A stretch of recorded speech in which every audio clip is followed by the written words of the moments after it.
자, 2부로 가겠습니다. 정경심 교수 선거에 대한 이야기를 조금 해볼게요. 최근에 뭐 여러 이야기들이 나오고 있던데, 그냥 간단하게 정리를 하면,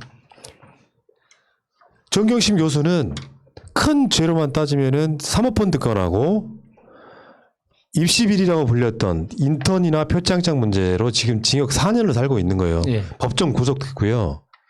이미 6개월 구속돼 있었기 때문에 실제로는 6개월, 7개월, 8개월째 이제 뭐 이렇게 살고 있는 거란 예. 말이에요. 그러면 정경심 교수는 정말로 어느 정도가 적당한 형량인가? 사람들은 단순화시키기 좋아하기 때문에 이런 측면도 있습니다. 표창장 위조가 4년이란 말이냐? 크게 보면 그게 아닌 것도 아니고 긴 것도 아니에요. 맞는 말이기도 하고 맞는 말이 아니기도 해요. 왜냐하면 사모펀드 문제의 가장 핵심이나 쟁점 중에 하나는 뭐가 있었냐면 권력형 비리냐 아니냐예요. 근데 권력형 비리가 아니라고는 사법부에서도 여러 가지 조범동 등의 재판에서 계속 드러났어요. 그래서 유죄를 맞았다고 하는 것 자체가 하나가 딱 있는데, 비밀 정보를 이용했냐 안 했냐 정도가 유죄로 판결받은 사실상의 항목이에요. 근데 그 부분은 그것이 비밀 정보냐 아니냐의 문제가 있었어. 논란이 있단 말이에요. 인터넷에 검색하면 나오는 검색하는 거지만 나오는 게 비밀 정보냐 아니냐. 검색하면 나오지만 비밀 정보였다. 네. 어쨌건 그 부분이 약간 유죄가 난 측면이 있고, 예. 나머지로 가면은 표창장 위조, 인턴 증명서 위조 같은 경우는 저쪽 사람들이야 없는 걸 아예 만들어냈다고 이야기하겠지만 그게 사실이 아니고, 실제로 필요했던 시간이 15시간이라고 하면 10시간만 한 거면 다 유죄, 조작으로 봐버렸단 말이죠. 실제로 그 상장 같은 경우는 판사 자체가 이 상장이 조작됐다라고 하는 입증하지 못했어요. 정황만 갖고 이건 예. 이게 이 표창장이 뭐 부산대 의전원에는 제출됐지만 또 다른 데는 제출 안 됐기 때문에 조작이다는 식으로 정황을 갖고 들이밀었지만, 간단히 말하면 아까 말한 사모펀드 건에 있어서 비밀 정보를 이용했냐 안 했냐 정도를 제외해, 그것도 논란거리가 있으니까 하고 나면 징역 4년 법정 구속이 맞냐 이야기예요. 새롭게 한번 우리는 그 머릿속에 생각을 한번 뒤집어 봐야 되는 거죠.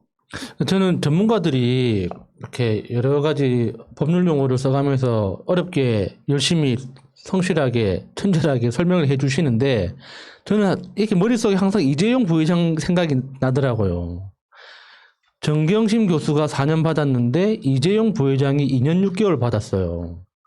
과연 그게 상식적이고 합리적인 법적 판단이라고 우리가 받아들일 수 있는 겁니까? 이재용 부회장이 40억 가지고 9조 원대 그 재산을 만들었어요.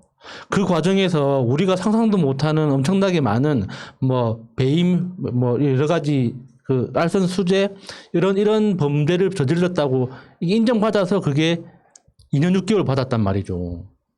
근데 정경심 교수는 표창장 위조했대. 좋아. 검찰 주장을 100% 인정해서 위조했다고 쳐. 그러면은 이재용 부회장이 2년 6개월 받았으면 최소한 2년 6개월 받아야 되는 거 아닙니까? 그게 좀 그나마 2년 6개월도 말도 안 되는 거죠. 정경심 교수 2년 6개월 나온다고 해도 그것도 말도 안 되는 건데, 그나마 그렇게 좀 그 형식적으로라도 맞춰줘야지, 아 법원이 좀 애를 쓰는구나 할 수 있는 거 아닙니까? 어떻게 4년이 나오냐고. 살인자들도 여러 가지 이 사정을 봐주면은 3년 4년으로 끝나는 경우가 있는데 어떻게 그렇게 4년이 나오냐고요. 말도 안 되는 거죠. 이렇게 보셔야 되죠. 이 사건에 있어서 우리는 다른 사건들과의 형평성, 양형이 맞냐고 묻고 있잖아요. 근데 이 새끼들은 무슨 짓을 했냐면은 정경심과 최강욱한테만 가혹하게 한 거야. 사건이 같은 구조 안에 놓여 있었기 때문에. 조수진 항소 포기한 거 보고 나 깜짝 놀랐다. 검찰이 항소 포기했다는 얘기를 나는 거의 들어본 적 없거든요. 명백한 사건을 제외하고 나면 어떻게든지 항소하고 뭐 상고하고 해가지고 대법원까지 가서 무죄가 나와도 사과하는 새끼가 한 명 없던 그런 곳인데, 정경심한테는 중형을 때렸는데 최강욱한테는 중형을 안 때리면 이상하게 보일까봐 둘이 중형을 때려놓고 이 두 사람을 외딴섬 안에 가둬놓는 느낌이에요. 근데 이게 사실 이제 이 김필승 변호사인가요? 그렇다면 정말 어느 정도 나오는 것이 맞겠습니까? 라는 질문에 대해서 정경심 교수 재판에서 징역 1, 2년 정도의 집행유예 정도가 나왔다면 뭐 그 정도 비난을 이렇게 비난을 받지는 않았을 것 같다라고 이야기를 하는데요. 사실 법리적으로 판단을 하면은 솔직히 동의가 되는 부분이에요. 네, 대법원에서 내놓는 양형 기준표가 있고 그 기준표를 적용시키고 했을 때 뭐 작지만 범죄가 성립되는 부분도 있고 하지만 저는 이제 생각하기로는 어쨌든 초범이고요. 그리고 집행유예를 내주는 것이 맞다라는 것이죠. 지금 법정 구속을 시켜 놓을 문제는 아니다라는 게 제 생각이고 그런데 이 재판부가 형사 25부거든요. 이 형사 25부 하면 또 바로 떠오르는 게 최근 백운규와 김은경 전 장관들에 대한 사건에서 법정 구속된 또 그대로 법정 구속이에요. 지금 정경심 교수님이 법정 구속이 되고 4년으로 그다음에 이 김은경 전 환경부 장관 또 법정 구속이 됐거든요. 이게 같은 재판부예요. 형사 25 재판부인데 얘네들이 하는 얘기를 보면 이유가 제시가 안 돼요. 이유가 제시가 안 되고 왜 그렇게 판단을 내려야 되는지에 대한 이유가 없이 전부 다 뇌피셜 재판을 지금 하고 있는 상태거든요. 그래 놓고 나서 지금 전 그래서 그렇죠. 판결문을 쓰려면 긴 게 중요한 게 아니에요. 네, 지금 이 백운규 산자부 장관 전 장관 사건을 보게 되면 이쪽은 재판부가 멀쩡한 재판부예요. 이 멀쩡한 재판부 같은 경우에는 단계를 딱딱딱딱 나눠가지고 이거 같은 경우에는 우선 범죄의 성립 가능성이 매우 낮다고 봐야 되고 두 번째 공무원들 모두 구속돼 있는 그 윤석열이가 얘기한 경제성 조작 얘기하는 이미 구속돼 있는 상태에서 현직 장관도 아닌데 증거를 인멸할 가능성도 없고 이렇게 그러니까 정상적인 판사들은 딱딱딱딱딱딱 이유를 얘기한 다음에 그래서 이렇다라고 말을 해요. 근데 지금 정경심 교수하고 김은경 장관에 대한 이 재판부는요. 이유가 너무 허술하고 사실관계에 대한 판단도 실질적 증거에 근거를 두고 있지 않고 정상적인 판단을 하고 있지 않고 아무리 그렇게 해서 결국 유죄 판결을 내린다 하더라도 집행유예로 끝내야 될 사건을 집행유예 안 끝내. 이건 정치적 의도가 너무 다분하다라는 거죠. 왜 주식 매매 연습하면서 다른 사람 계좌 그 미장원 비용실인가요? 뭐 예. 그런 것도 이제 금융실명법 뭐 위반 이런 정도거든요. 그런 거 위반해 가지고 실형 사는 사람이 이게 사실상의 실형, 맞아요. 예. 그 집행유예를 제외한 사실상의 실형을 사는 사람이 있겠습니까? 왜냐하면 이게 나경원이었다면 어떻게 했을까요? 뭐 예를 들면 얻은 수익이 크지 않기 때문에 무혐의 불기소. 벌금 뭐 얼마 정도 이런 식이 있을 거예요. 범죄 수익 은닉이요? 이걸로 돈 벌었습니까? 손해봤을 가능성이 굉장히 크죠.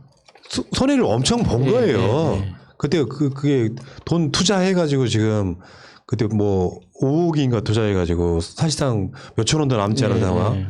그렇게 이익이 크지 않으므로 뭐 벌금형에 처한다 이렇게 했을 가능성이 되게 높은데 그렇게 따지면은 뭐 자본시장법 위반에 미공개 정보 이용, 범죄 수익 은닉, 금융실명법 위반이라고 하는 게 범죄라고 하는 것들의 이름으로 보면 되게 거창해 보이지만 우리 일상의 사람들이 상당 부분 겪고 있을 법한 것들이란 말이죠. 예를 들어서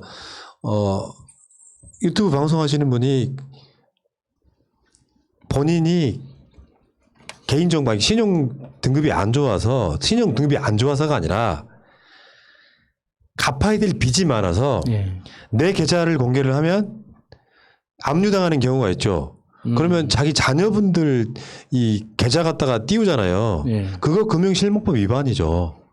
그렇게 따지면. 예. 왜냐하면 내가 갚아야 될 빚이 있는데 그 계좌로는 돈을 집어넣지 않고 다른 사람 계좌로 돈 받는 행위가 법 위반이란 말이에요. 그걸로 징역 벌릴 수 있습니까? 그 법이라는 게 이렇단 말이죠. 그게 옛날 같으면 이런 비슷한 사건에서는 어느 정도 형량을 받았었나 아니면은 이것보다 덜한 것에는 어느 정도 받았었나 하려면 우리가 자료 찾기가 되게 힘들었어요. 예. 근데 지금은 그냥 신문을 뒤져보면서 기사 자료 수집하는 시대가 아니라 검색하면 다 나온단 말이에요. 그러니까 심지어 계속해서 우리가 열받는 게 강간범이나 심지어 더 심한 일을 하는데도 4년보다 적게 나오는 경우에 분노를 하게 되거든요. 왜냐하면 자료를 너무 손쉽게 찾아볼 수 있기 때문에. 이것 때문에 뭐까지 알게 됐냐면 지금까지 판사들의 이 재판이 검찰하고 짬짬이해서 이전에도 수많은 재판을 이렇게 했겠구나라는 생각이 드는 거예요. 국민을 얼마나 개돼지로 봤으면은 지금처럼 국민이 다 핸드폰을 가지고 있고 SNS에 다 노출되어 있고 미디어가 이렇게 발달한 상황에서도 이 지랄을 계속 할 수가 있냐고요. 그러니까. 그러니까 정경심 교수 판결을 내렸던 그 재판부도 그렇고 김은경 장관 구속시킨 재판부가 똑같은 그 재판부죠. 그러니까 그 판사가 정확하게 법원 내규를 스스로 정면으로 어긴 거예요. 그러니까 대법원 내규가 2011년 들어서 개정이 됐는데 주요 핵심적인 내용, 구속에 대한 핵심적인 내용은 웬만해서는 구속하지 말아요. 그래 맞아. 그러니까 그 이전에는 2년 6개월 형이 나왔더라도 2년 6개월 이상의 형이 나왔더라도 대법원 최종 판결이 나기 전까지는 웬만하면 구속을 원칙으로 하는 게, 그러니까 2년 6개월 이상의 형이 나왔을 때는 웬만하면 구속을 원칙으로 하는 게 법원 내규였는데 21년도에 그게 바뀌었단 말이죠. 정반대 방향으로. 웬만하면 구속시키지 마라. 정말 저 사람을 구속시키지 않고서는 재판이나 수사에 심대한 영향이 있을 수밖에 없다는 게 너무나 명확하기 전까지는, 명확하다고 확인되기 전에는 구속시키지 않고 재판을 진행하는 걸 원칙으로 하는 게 법원 내부 규칙으로 확정됐단 말이에요. 근데 이 판사가 그거를 정면으로 어긴 거예요. 아니 그러니까 법에 있어서 가장 중요한 출발점은 공정성이라고 봅니다. 똑같은 죄를 지으면 부자나 가난한 사람이나 보수나 진보나 똑같은 구형을 하고 똑같은 판결이 나와야 사람들이 법은 왜 니들한테만 관대하냐? 이런 소리가 안 나올 텐데 나경원은 뭐 13번, 14번 고발을 당해도 사실상 다 무혐의 이렇게 되는 상황이라면 지금 정경심 교수 그러니까 구형 또는 선고된 기준으로 보면 있잖아요. 대한민국 사회에 살아남을 사람이 몇 사람이나 되겠습니까? 왜 이상한 외딴 성 같은데 이렇게 조국 장관의 가정만 띄워놓는 거냐 말이죠. 저는 이 의제를 끝내려고 하니까요. 저는 이런 생각이 들어요. 조국 장관내는 우리 진영에서 보면 솔직히 말씀드리면 저는 약간 세월호 같은 거랑 똑같은 거랑 비슷해요. 인명 피해만 없었다 뿐이지 한 가족이 도륙당한 사건입니다. 그래서 이 의제를 계속해서 가져오는 거예요. 우리 무관심 속에 2심하고 대법원 가면은 어떤 판결이 날지를 몰라요. 세상에 이렇게 가혹하게 당한 가족이 있었냐 말이에요. 이걸 어떻게든지 여론화시켜야 되는 거고 부끄러워서라도 1심 판결이 임정엽 등 소위 말하면 양승태 키즈의 막내가 나는 조국이 싫어요, 문재인이 싫어요를 외쳐버린 판결을 잘못됐다고 이야기를 해야지 이 관심을 가져줘야지 그나마 2심 대법원 갔을 때 아까 말한 정도로 대략 보니까 징역 살 정도가 아니고 맞아요. 뭐 자본시장법 위반에서 뭐 실명 위반한 부분 같은 경우는 벌금 엄마 정도로 끝낼 수 있을 정도의 거의 무죄에 가까운 정도 재판 결과물이 나오는 거라고 생각을 하거든요. 근데 이게 금방 잊혀져 가는 느낌 때문에 이 의제를 한번 갖고 와봤습니다. 일단 이 이야기는 여기까지 하겠습니다.